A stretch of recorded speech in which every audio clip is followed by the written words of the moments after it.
Ok. Eu escrevi o seguinte, as conclusões.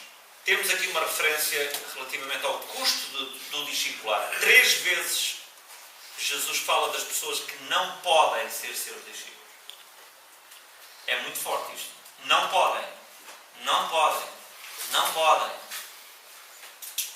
Portanto, só estes 3 não podem já deixam aqui antever o custo. Há aqui um padrão, não é? Elevado, que é preciso ter em consideração. Agora, não se deixem afogar por isto, porque é possível, não é utopia ser discípulo de Cristo. Mas há um preço, há um custo a pagar. Ok? Observem que essa forte linguagem segue os passos da parábola sobre aqueles que não levam a sério a oportunidade de entrar no reino. 15:24.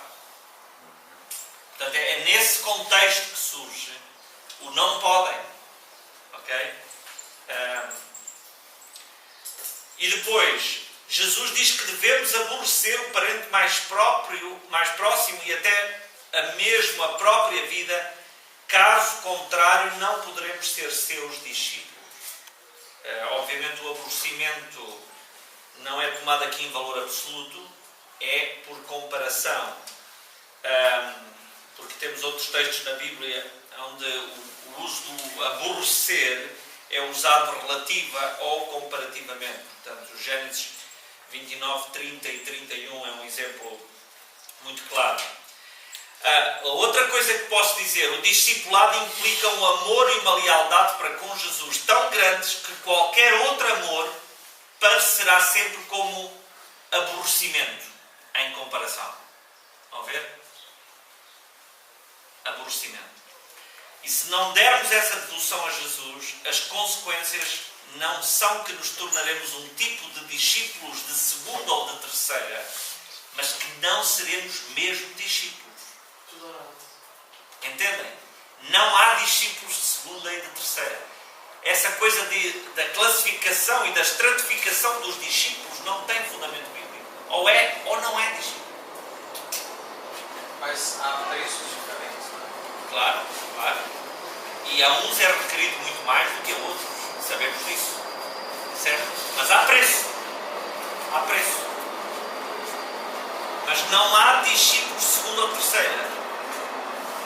Quem não está disponível a dar uma devoção integral a Jesus não é discípulo. Já vimos isso no Dallas Willard, não é? Fully devoted é esta coisa que a Willow Creek usa para definir os discípulos de Jesus. Discípulos totalmente devotados a Cristo. Fully devoted. É muito forte. Não há meio termo.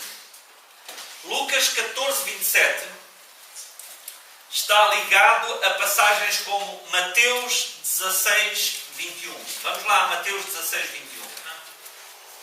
Desde aquele momento, Jesus começou a explicar aos seus discípulos que era necessário que ele fosse para Jerusalém e sofresse muitas coisas nas mãos dos líderes religiosos, dos chefes dos sacerdotes e dos mestres da lei, e fosse morto e ressuscitasse no terceiro dia. Como é que começa o versículo? Desde aquele momento. Começou Jesus a mostrar ou a explicar o que é que vinha aí. Os seus discípulos. Estão a ver? A mostrar a eles o que é que vem aí. Vocês são meus discípulos? Preparem-se. Certo? Vai por aí fora. 22. Então Pedro, chamando-o à parte, começou a repreendê-lo, dizendo: Nunca, Senhor, isso nunca te acontecerá. Jesus virou-se e disse a Pedro: Para trás de mim, Satanás. Tu és uma pedra de tropeço para mim, e não pensas nas coisas de Deus, mas nas dos homens. Então Jesus disse aos seus discípulos: Se alguém quiser acompanhar-me, negue-se a si mesmo, tome a sua cruz e siga-me. Pois quem quiser salvar a sua vida, a perderá, mas quem perder a sua vida por minha causa, a encontrará. Pois que adiantará o homem ganhar o mundo inteiro e perder a sua alma, ou que o homem poderá dar em troca de sua alma? Pois o Filho do Homem virá na glória do seu Pai, com os seus anjos, e então recompensará a cada um de acordo com o que tenha feito.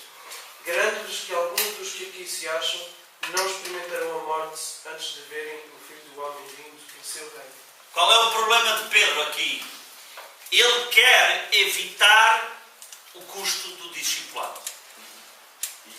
Ele quer evitar. Esta é a tentação. Não é? Ele quer que o mestre não passe porque ele não quer passar. Se ele é discípulo, está condenado, não é? A seguir o mestre. Certo? Ele não quer o preço. Certo? Ele quer evitar o sofrimento como parte da vocação do discipulado. Isso não faz parte. Nós não queremos essa parte do discipulado. Não queremos isso. Mas é parte integrante. Ok? E isto tem que ser dito e tem que ser pregado às igrejas que estão com um discipulado light, que não é discipulado, não é de segunda nem de terceira, não é discipulado, é pessoas adeptas, como são adeptas do Sporting e do Benfica, e não há mais nada, entendem? Então, não podemos ignorar esta parte estrutural da nossa vocação como discípulos. E Jesus tinha estado no deserto e sofre a mesma tentação, não é? Ele podia ter todos aqueles benefícios que o diabo estava a oferecer e ele reage com a palavra literal, certo? Se tu fizeres isto, tens isto, tens isto, tens isto. Dá a ordem e vais ter, não é? E não te rebentas. Entendem? As tentações de Jesus são também explícitas.